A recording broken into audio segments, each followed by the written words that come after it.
திருப்பூர் மாவட்டம் மத்திய பேருந்து நிலையத்தில் பத்திரிகையாளர் என கூறி பேருந்து நிலைய சாலையோர கடைகளில் 300 ரூபாய் வசூல் செய்த தனியார் பேருந்து நடத்துனரை மாநகராட்சி ஊழியர்கள் பிடித்து அடுக்கடுக்கான கேள்விகளை எழுப்பி போலீசில் ஒப்படைத்தனர்.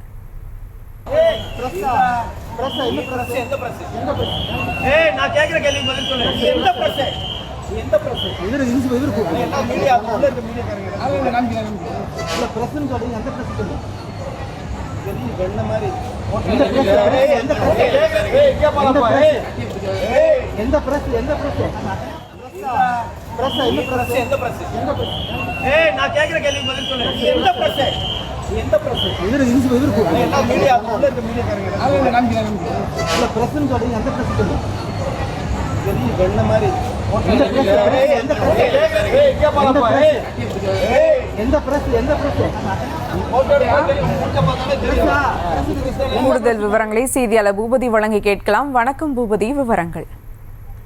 வணக்கம் சுபா. திருப்பூர் பழைய பேருந்து நிலையத்தை பொறுத்தவரை நாளொன்றுக்கு அதாவது சுமார் 500க்கும் மேற்பட்ட பேருந்துகள் வந்து செல்லக்கூடிய நிலையில் நேற்றைய தினத்தை பொறுத்தவரை அந்த பேருந்து நிலையத்தில் அதாவது உள்ளூர் பேருந்துகள் செல்லக்கூடிய பகுதியில் ஒரு வடமாநில நபர் கடையை அமைத்திருந்தார், தற்காலிக கடை.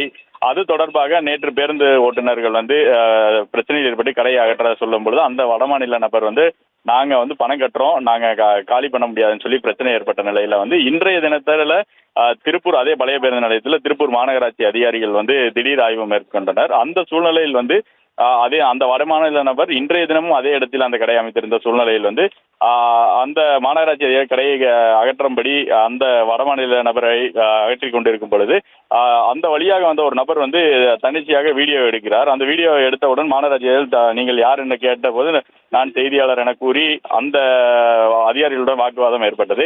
ஐடி கார்டு உள்ளிட்ட பல்வேறு உபகரணங்களை கேட்ட சூழ்நிலையில் அவரிடம் எந்த ஒரு முறையான அதாவது ஐடி உள்ளிட்ட எந்த ஒரு இதுவுமே இல்லாத சூழ்நிலையில் மாநகராட்சி அதிகாரிகள் அந்த நபரை பிடித்து திருப்பூர் தெற்கு காவல் நிலையத்துக்கு அழைத்து சென்று தற்போது விசாரணை நடைபெற்று வருகிறது. சுபா. விவரங்களுக்கு நன்றி பூபதி. செய்திகளை உடனுக்குடனும் துல்லியமாகவும் தெரிந்து கொள்ள சப்ஸ்கிரைப் பண்ணுங்க.